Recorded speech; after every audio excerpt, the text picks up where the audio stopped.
quwwata illa billahil aliyyil azim. Al-Fatihah ila hadratin Nabi Sayyidina wa Maulana Muhammadin sallallahu alaihi wasallam wa alihi wa ashabihi wa azwajihi wa dzurriyyatihi wa ahlil baitihi ajma'in, wa khususan ila ruhi al-habib Umar bin Abdurrahman al-Atas wa suli ma'purihim wa ila ruhi Syekh Muhammad Arsad bin Abdullah al-Banjari wa ila ruhi Syekhina Syekh Muhammad Zain bin Abdul Ghani al-Banjari wa ala mana wa syekhuna wa ala man salafus salih. Al-Fatihah. Alhamdulillahirabbil alamin arrahmanir rahim iyyaka na'budu wa iyyaka nasta'in siratal mustaqim siratal ladzina an'amta 'alaihim ghairil maghdubi 'alaihim waladdallin amin.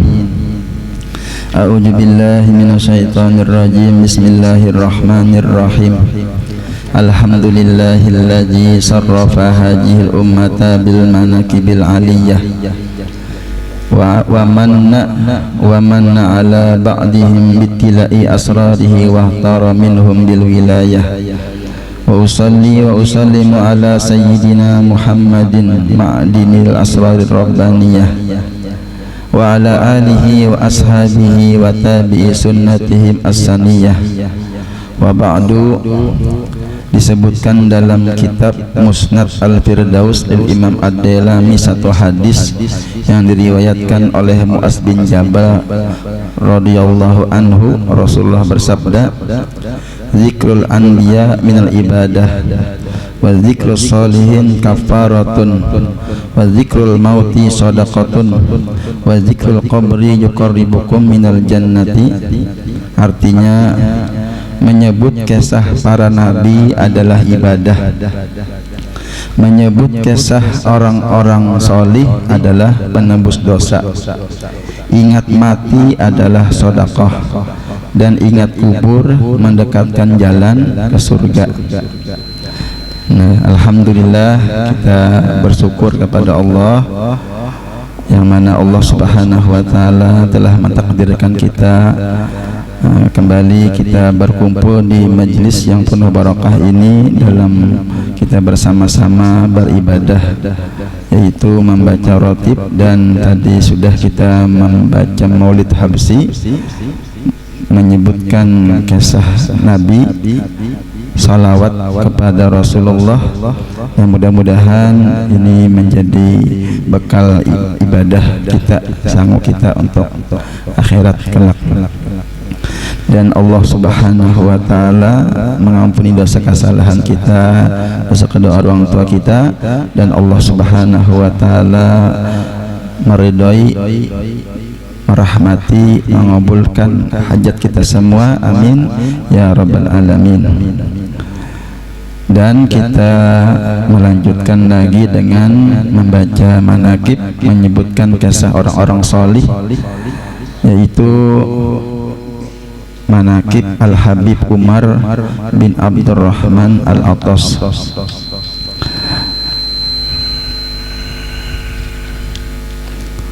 Habib Umar bin Abdurrahman Al-Atas beliau adalah termasuk daripada zuriat Rasulullah sallallahu alaihi wasallam yang berbangsa Al-Atas. Jadi nama Sidin adalah Al-Habib Umar bin Abdurrahman bin Agil bin Salim bin Abdullah bin Abdurrahman bin Abdullah bin Al-Qutub Al-Gaus Al-Habib Abdurrahman As-Sagab bin Muhammad Maulad Dawilah bin Ali bin Alwi bin Ustaz Al-A'zam Al-Faqih Al-Muqaddam Al-Imam Muhammad bin Ali bin Muhammad Sahib Mirbat bin Ali Khala Qasam bin Alwi bin Muhammad bin Alwi bin Ubaidillah bin Ahmad Al-Muhajir bin Isa bin Muhammad bin Ali Al-Uraidi bin Imam Ja'far Shadiq bin Imam Muhammad Al-Bakir bin Imam Ali Zainal Abidin bin Imam Al-Husain bin Imam Ali bin Abi Talib wa ibnil Batul Sayyidah Fatimah Az-Zahra binti Rasulullah sallallahu alaihi wasallam. Ibunya bernama Sarifah Muzannah binti Muhammad bin Ahmad bin Alwi Al-Zufri. Kelahiran Habib Umar bin Abdurrahman Al-Attas, beliau dilahirkan di kota Lasak dekat dari Inat pada tahun 994. Inat itu adalah daerah Hadramaut Tarim,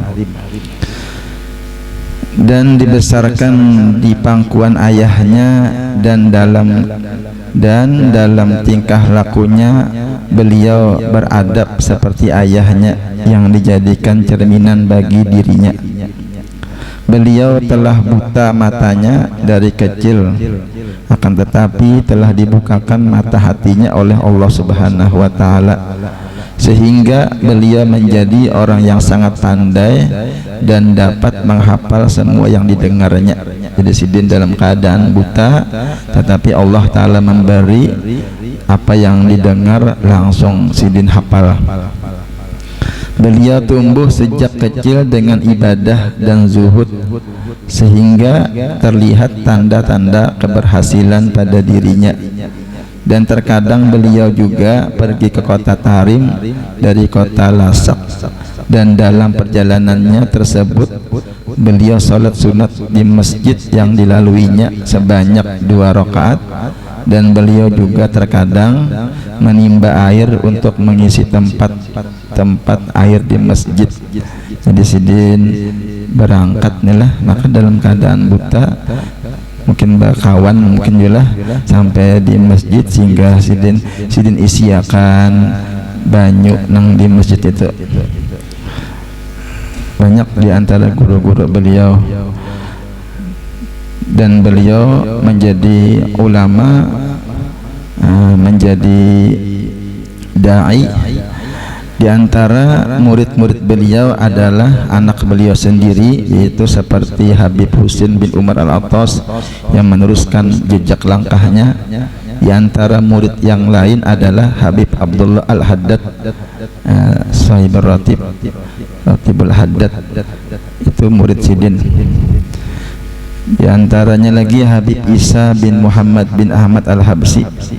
Di antaranya lagi Asyid Al-Jalil Ahmad bin Hasim bin Ahmad Al-Habsi, dan banyak lagi daripada murid-murid beliau, yang mana murid beliau menjadi wali-wali, banyak yang menjadi wali.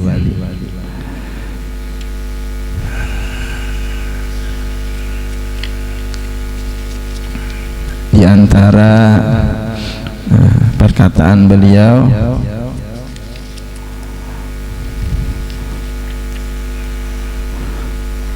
di antara akhlak beliau lagi lah,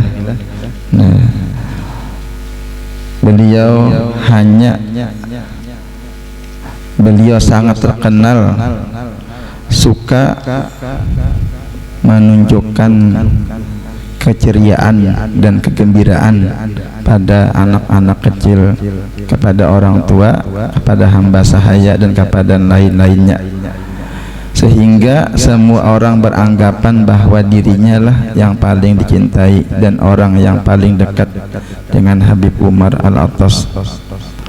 Beliau sering berwasiat agar selalu memberikan kesenangan kepada anak kecil dengan cara membagi-bagikan hadiah. Jika tidak ada, maka berikanlah kepada mereka walaupun hanya batu kecil. Ya Sidinlah, artinya Sidin menyuruhkan kepada anak-anak teh memberi hadiah walaupun ibaratnya batu, ibaratnya kayak gula batu lah. Jadi Sidin menyenangkan orang, ketujuh menyenangkan orang lain Sidin lah.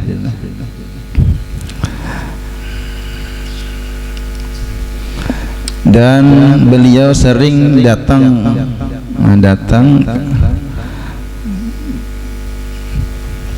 ke kota Amat, ini nama kota adalah Kawadi Amat, itu ngaran daerah, untuk mendamaikan orang yang sedang berselisih.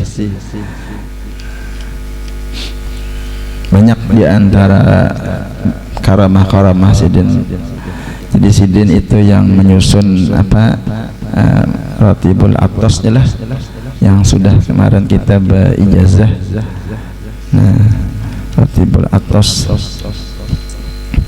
Jadi sudah kita ketahui itu fadilatnya besar mengamalkan Ratibul Atos,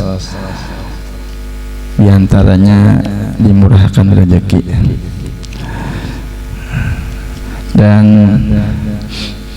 adalah Habib Umar Al-Attas memberitahu dengan hampir berpindahnya dan telah sampai ajalnya. Diketahui akan yang demikian itu manakala ditanya daripada umurnya, maka beliau menjawab, umurku 80 tahun ya Sidin. Jadi ada yang bertakon lawan Sidin, berapa umur pian wafat daripada Sidin 80 tahun. Dan sekarang sudah hampir, dan tatkala berhimpun murid-muridnya, beliau mengucapkan selamat tinggal kepada mereka, dan beliau mengatakan kepada mereka, bertemu sesudah ini di surga Darussalam. Dan diwafatkan beliau sesudah 7 hari dari sakitnya, dan adalah akhir perkataannya adalah kalimat la ilaha illallah. Dan beliau berkata, sungguh telah bercampur tauhid dengan daging dan darahku, dan tiada terlindung mataku daripada musyahadah kepada Rasulullah. Jikalau lupa aku dengan Rasulullah, tidak aku bilang diriku dari orang Islam. Jadi Sidin selalu ingat kepada Rasulullah. Seandainya aku lupa lawan Nabi, maka aku diriku bukan dari orang Islam ya Sidin lah. Artinya selalu Sidin ingat lawan Nabi nih. Maka alangkah besarnya manakib Habib Umar Al-Attas dan isyarat bahwa beliau adalah pengganti Rasulullah pada waktu dan masa itu, dan menjadi pembaharu dakwah agama Islam pada tahun itu, dan adalah wafatnya pada 23 Rabiul Akhir pada tahun 1072 Hijriah, dan ditanam di pekuburan negerinya Huraidah. Maka menjirahi akan kuburnya seluruh penjuru, dan mengenal mereka itu bahwasanya Habib Umar Al-Attas adalah sebagai penolong orang yang mendapat kesusahan dengan izin Allah Rabbul Alamin. Dan siapa yang ziarah makamnya mendapat yang dimaksud dan beruntung dengan kesudahan kemuliaan. Semoga Allah mencurahkan keridhaannya kepadanya dan kepada kita atas berkah keridhaannya, dan Allah Ta'ala menolong kita atas pertolongannya yang sangat luas. Amin ya rabbal alamin. Mudah-mudahan berkah Rasulullah, berkah Habib Umar Al-Attas, Allah Subhanahu wa Ta'ala mengabulkan segala hajat kita semua. Amin ya rabbal alamin. La ilaha illallah Muhammadur Rasulullah. Al-Habib Umar Al-Attas waliyullah radhiyallahu an. Allahumma salli wa sallim ala jaddihil amin Sayyidina Muhammadin wa ala alihi wa sahbihi ajma'in. Alhamdulillah alamin. Ya, kita baca kitab fikih lagi lah. Alhamdulillah. Kita mengambil berkah tadi baca manaqib. Ya, sambungannya Bismillahirrahmanirrahim. Alhamdulillahi rabbil alamin. Allahumma salli wa sallim ala sayyidina Muhammadin wa ala alihi wa ashabihi ajma'in, amma ba'du. Subhanaka la ilma lana illa ma 'allamtana innaka antal alimul hakim, wa la haula wa la quwwata illa billahil aliyyil azim al ajizil alim. Adada kulli harfin katabu yuktabu abadal abidin wa dahr radhiyallahu anni wa ankum wa an jami'il muslimin qala radhiyallahu an. Wa qala Syekh Muhammad Arsad bin Abdullah Al-Banjari, Adapun jika jatuh air yang musta'mal itu kepada air yang banyak, seperti ada iya dua kullah, halaman 11 kitabnya lah. Nggih, 67 baris mulai di atas. 6 baris. Jadi ujar Sidin disebutkan bila jatuh, adapun jatuh air yang musta'mal itu kepada air yang banyak, seperti ada ia dua kullah. Nah, jadi kita kita tahu adalah banyu musta'mal itu adalah banyu bekas kita berwudu basuhan yang pertama. Jadi kita berwudu, nah lalu titikannya itu itu banyu musta'mal ngarannya. Kita buat ke dalam banyu, tapi banyunya 2 kulah. Nah 2 kulah itu berapa? 2 kulah itu 11 belek jelah. Sebelek itu 20 liter, jadi sekitar 120 liter lah. Nah itu kurang lebih. Jadi 2 kulah itu kalau kita bisi wadah persegi 60 cm, jadi lebarnya 60, tingginya 60. Nah persegi 4 itu 2 kulah. Nah lebih pada itu kita buat misalnya bakas kita uduh kada apa-apa. Nah di sini kan apabila kurang dari 2 kulah, jadi misalnya dalam ember kita buat banyu musta'mal, nah kada boleh lagi dipakai lah banyu tadi lah. Kalau lebih 2 kulah, nah itu karena kada apa-apa, suci aja.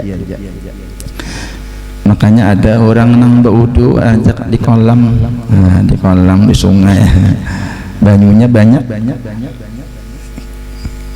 Ada di musala tenang bahari tanah, kayak kulah kah? Jadi wudu situ, nah dipakai. Jadi guguran banyu dipakai pulang nggak ada apa-apa. Apabila banyak banyunya lah. Banyunya banyak, bilanya nang seember aja titikan. Nah itu hati-hati jangan sampai titikan ke dalam ember tadi, itu ada banyak kalau seember itu lah.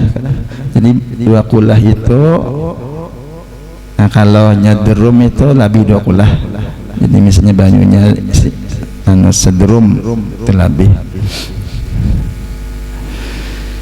Jadi ada biasanya orang berulah, tukang mengulahi berapa, bilanya semeter tingginya itu lebih sudah jelas sudah, kurang lebihnya 60 cm, lebih pada itu bagus lagi. Jadi jatuh air musta'mal itu kepada air yang banyak, seperti ada 2 kulah. Jadi air itu 2 macam, ada air sedikit, ada air banyak. Nah kalau banyak itu lebih 2 kulah tadilah, atau lebih, atau jatuh ke dalam air yang kurang daripada 2 kulah, kurang 2 kulah tetapi sampai dengan dia 2 kulah, maka adalah air itu menyucikan jua. Tadi kada sampai 2 kulah bang lah, pas mbah titikan jadi 2 kulah, nah itu suci aja lah, boleh jadi pakai lagi.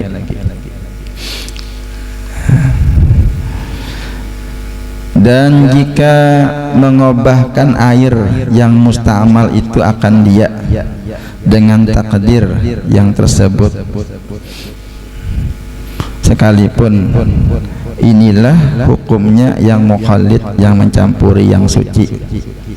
Adapun jika ada mukhalid, mencampuri inilah yang menyerupai air itu najis, seperti jatuh ke dalam air yang banyak itu kamih yang hilang baunya dan rasanya, maka hendaklah ditakdirkan mukhalid itu bersifat dengan sifat yang keras, seperti yang ditakdirkan ada baginya rasa, seperti rasa cuka. Nah kalau nyata buat kami itu jelas Jepang sudahlah najis banyu itu. Tapi kalau banyunya banyak, misalnya sedrum, lalu kita buat kami, boleh dipakai lagi banyunya lah. Kita buat kami,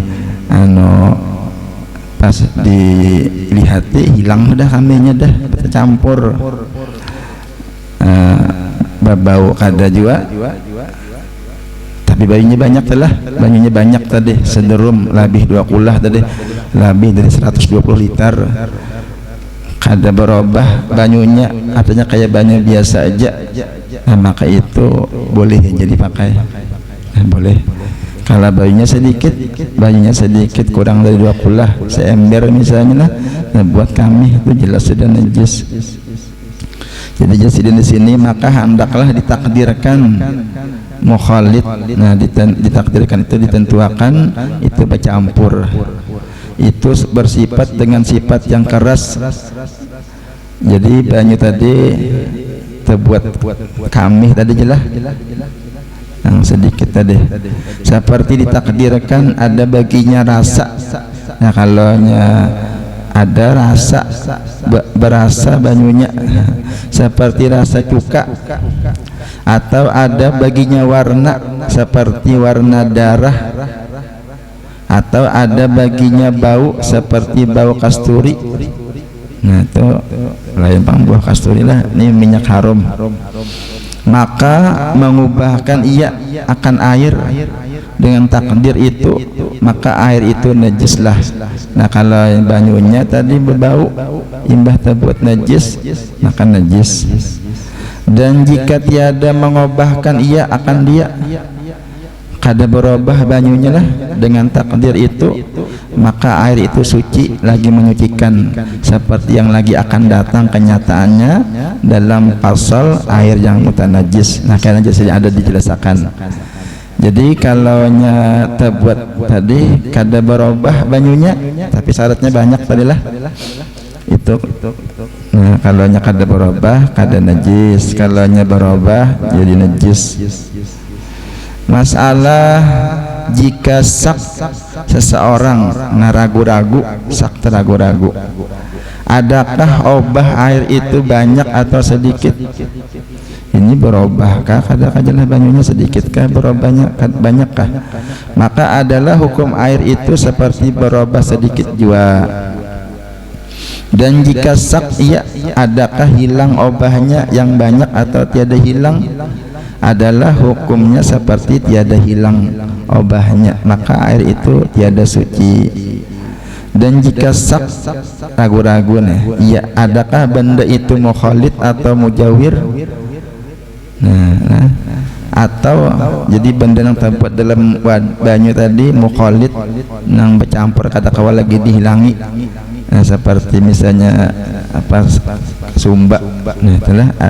Atau mujawir itu kalau dihilangi.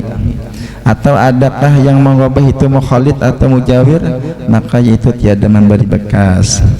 Faedah di sini lagi lah, apabila dikata pada air itu banyak, maka itu 2 kulah atau lebih. Jadi bilanya dikatakan di sini dalam kitab sini karena air yang banyak, berarti itu air itu 2 kulah. Nah 2 kulah. Dan apabila dikata air itu sedikit, maka yaitu kurang daripada 2 kulah. Jadi kalau air sedikit itu kurang dari 2 kulah. Nah sudah jadilah pasal pada menyatakan air mutlak yang makruh memakai dia. Jadi kita berwudu itu pakai air mutlak, tetapi ini ada air mutlak tapi makruh memakai. Nah bilanya makruh itu berarti ada efek sampingnya, walaupun boleh aja tapi itu berpengaruh juga. Nah jadi kita ketahui bermula air yang makruh memakai dia, artinya dibenci oleh agama nih, pada syarak pada agama dengan karohah tanjih, karohah makruh. Nah dengan sangat makruh artinya dibenci inilah 8 perkara. Jadi ada 8 macam air yang kita memakainya makruh. Kalau ada banyu yang lain jangan dipakai banyu ini. Yang pertama air yang sangat hangat, sangat panas. Kadang hakon Jepang kita memakai banyu panas. Ini nang panas matahari. Apalagi nang di daerah nang panas lah, di Mekah panas banyunya. Nah, jadi atau di daerah kita sini banyu nang panas, makruh memakai. Walaupun tahan aja misalnya nang panas lah. Apalagi nang banyu berjamur wadahnya itu anu seng besi, itu bahaya gitu bilanya waktu panas, bisa membahayakan lawan kulit. Kedua, air yang sangat sejuk. Nah, air yang sangat dingin benar itu makruh walaupun itu boleh aja.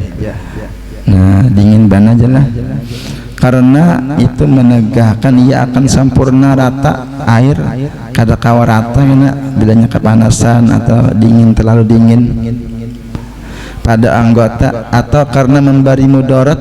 Nah, anu panas terlah. Jadi harus tahu juga.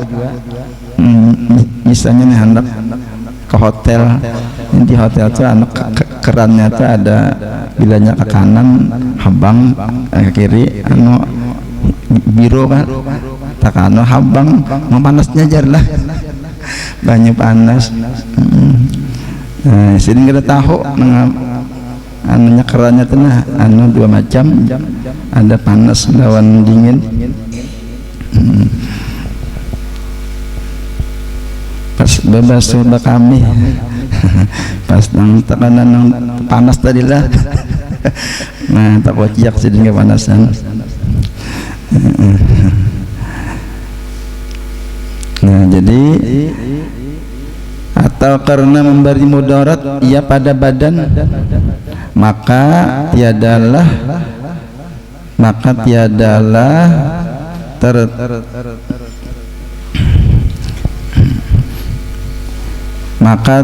tertentu karohah memakai air itu pada wudhu dan mandi, hanya dimakruhkan memakai dia. Jadi yang hendak memakai boleh Jepang, tapi tadi makruh tidak jelas, amun tahan aja.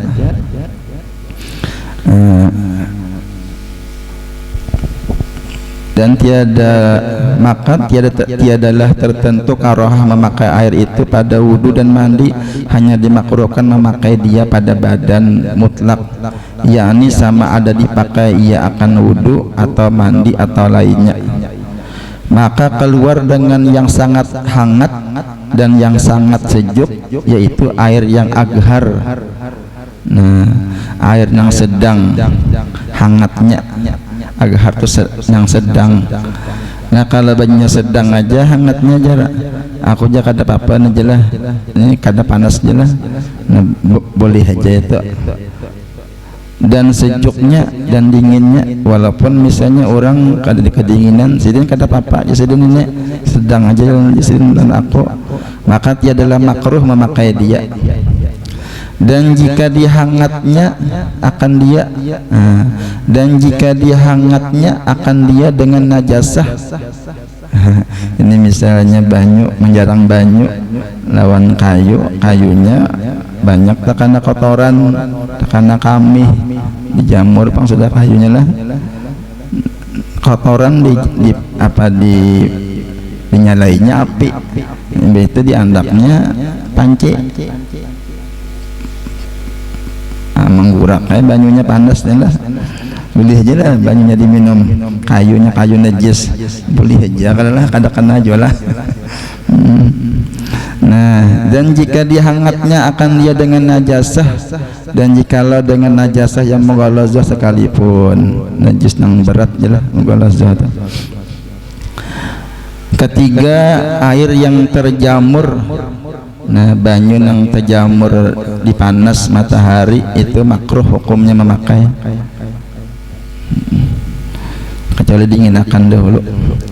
Keempat, air di negeri samut, melainkan air pada telaga Naqah. Ini ada negeri samut ngarannya, itu nama negeri itu nang dibinasakan oleh Allah Ta'ala karena diingkar lawan nabinya. Jadi negeri samut, lain samut bahasa kita bang, lain lah. Ada ngarannya juga. Itu Nabi siapa tuh, Nabi Yahya kalau salah. ada kaum Sidin, nah kaum Samud ngarannya itu ingkar. Jadi bilanya ke sana jangan dipakai banyunya, melainkan air telaga Naqah. Di daerah situ juga ada telaga Naqah ngarannya. Kelima, air di negeri kaum Lut. Nah kaum Lut yang ditinggal makan Tuhan juga di daerah mana tuh, daerah Yordan situ kalah kira-kira lah. Nang aja orang apa ngarannya tuh, laut mati kan ngarannya. Laut mati, ya, bisa lapin ke sana, bisa lah. Laut mati ngarannya. Jadi di situ pian masjidnya berapa kali lipat masin pada laut kita sini.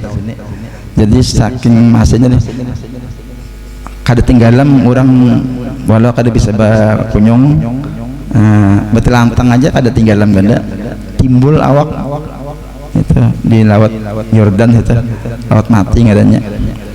Nah jangan di situ jadilah itu makruh situ bodoh. Tapi ini diulah orang wisata di situ kesanaan orang. Jadi banyak itulah. Jadi ada lumpurnya itu bagus, lumpurnya itu bagus, diulah orang pupur, diulah orang kosmetik apa. Itu bahari itu kampung itu dibalik Allah Ta'ala, dibalik. Karena apa? Karena itu gawian haram digawinya oleh kampung situ. Nah gawian berzina laki-laki sama laki-laki, bini sama bini. Jadi dibalik Tuhan, jadi asalnya tuh kampung dibalik.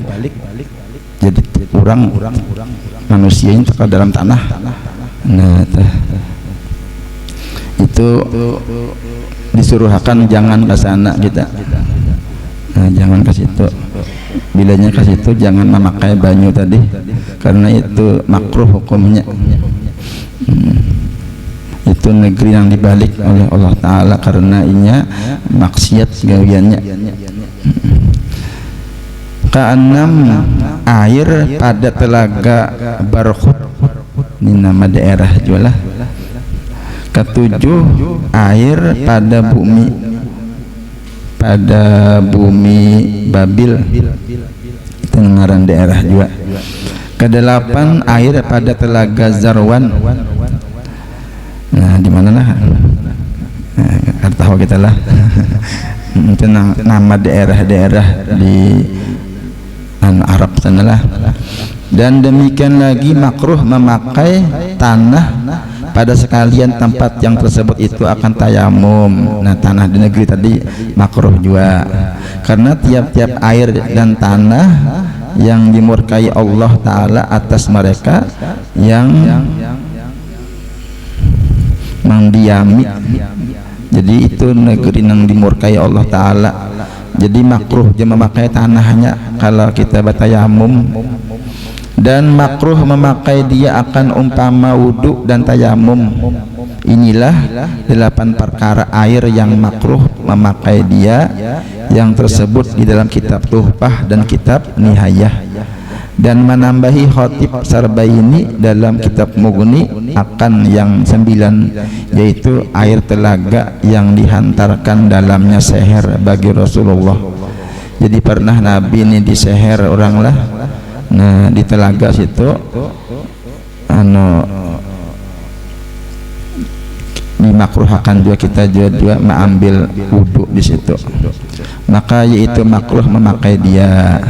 Sahdan tiada makruh memakai air yang terjamur itu melainkan dengan 5 syarat. Tadi hukum asal kita makruh memakai baju yang terjamur, tetapi ini menjadi kada makruh dengan 5 syaratnya. Pertama, bahwa adalah ia terjamur pada putrin yang sangat hangat, seperti tihamah Yaman dan tihamah Hijaz. Maka tiada makruh air yang terjamur pada kotor atau putrin lah. Ini ngaran daerah jonilah, negeri Tihamah, yang sejuk seperti Sam, dan yang aghar dan yang sedang seperti Mesir, karena taksir matahari pada kedua qatrun itu dhaif, lemah jelas. Syarat yang kedua bahwa terjamur ia pada musim hangat, maka tidak makruh air yang terjamur pada musim sejuk. Jadi ini musimnya musim panas, musim hangat lah, terjamur pada musim hangat, maka tidak makruh air yang terjamur pada musim sejuk. Dan jikalau di dalam qatrun yang sangat yang hangat sekalipun di dalam negeri kelemananya lah, negeri yang hangat sekalipun. Syarat yang ketiga bahwa ada ia terjamur di dalam bejana besi atau tembaga atau barang sebagainya daripada jenis yang kena tukul. Jadi syaratnya lagi banyu nang terjamur makruh kita memakai itu adalah nang di dalam bejana besi, wadah besi atau tembaga atau barang sebagainya daripada jenis yang kena tukul, artinya yang diulah dengan dicatuk, karena tukul ditukul. Yang lainnya daripada bejana emas, yang lain daripada bejana emas dan perak. Nah kalau nya wadah ember emas, ember perak itu kada makruh lagi hukumnya. Napa hukumnya? Haram. Mano kesugihan napa ember aja emas. Nah lalu hendak berwudu gayung emas bolehkah? Haram hukumnya. Baik emasnya dibariakan, jual bariakan duitnya lah. Artinya kada boleh kalau ada orang baulah cangkir emas, piring emas diandak di lemari. Nah jadi orang melihat maju orang, aku aja jangan nukar emas, nukar baras aja kada kawan aja orang lah. Nah itu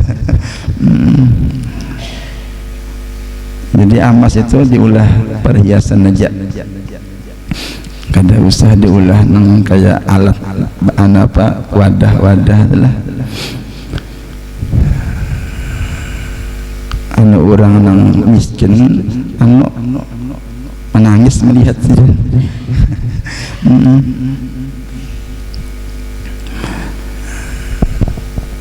maka tiada makruh yang terjamur di dalam bejana yang lain daripada bejana yang tersebut itu. Jadi kalau misalnya banyu terjamur tapi wadahnya plastik, kada apa-apa, itu kada makruh. Nah makruh tadi terjamur tadi wadahnya dari besi, itu makruh. Kenapa? Karena itu kalau kita pakai bisa berbahaya nih, bisa jadi penyakit, karena penyakit kulit jadinya lah. Kalau wadahnya di plastik tuh kada apa-apa aja sedin, paling panas saja, kepanasan. Ini ada kalau lah biasanya lah wadah nang tong tengah ada plastik, ada nang dari besi. Yang dari besi itu kalau kawat didinginkan dulu. Kalau dari plastik tongnya kada apa-apa, itu paling kepanasan lah. Nah yang lain daripada bejana yang tersebut itu seperti bejana emas dan perak dan mangkuk, dan kayu dan kulit, dan yang terjamur di dalam telaga dan kolam, melainkan jika ada keduanya itu pada gunung besi. Kalau misalnya gunungnya besi ada banyunya, itu kada apa-apa aja lah, ini yang diulahi tadi. Dan demikian lagi tiada makruh yang terjamur di dalam bejana emas dan perak karena hening jirimnya. Kada makruh tapi haram. Nah, karena hening itu bersih.